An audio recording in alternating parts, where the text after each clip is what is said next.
Altra doccia fredda per l'economia agrigentina. Ieri in sede di Confindustria Italcementi ci ha comunicato che a fine dicembre chiuderà attività lo stabilimento di Porto Empedocle.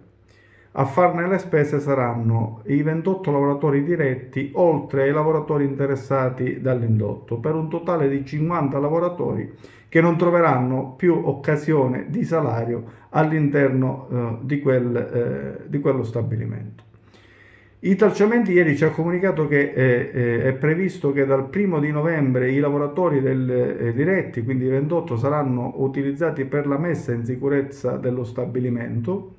Sempre gli stessi lavoratori dal 1° di dicembre saranno messi in cassa integrazione fino a quando ci sarà l'emergenza Covid, e a questi lavoratori, sempre dice Italcementi, sarà offerta la possibilità, per evitare il licenziamento, di essere trasferiti al nord negli altri stabilimenti Italcementi, o di favorire coloro che sono già più avanti negli anni e che hanno tanti anni di servizi, uno scivolo per consentirgli di andare in pensione.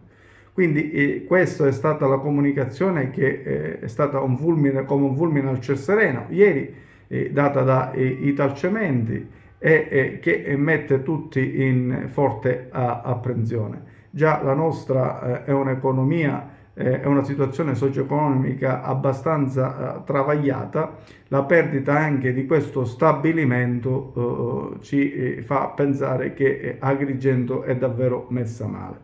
E vedremo ora le iniziative da intraprendere a livello unitario con CGIL e CISL per capire meglio, per tutelare di più i lavoratori e per non perdere la possibilità di utilizzare magari in altra forma quell'area e quello stabilimento.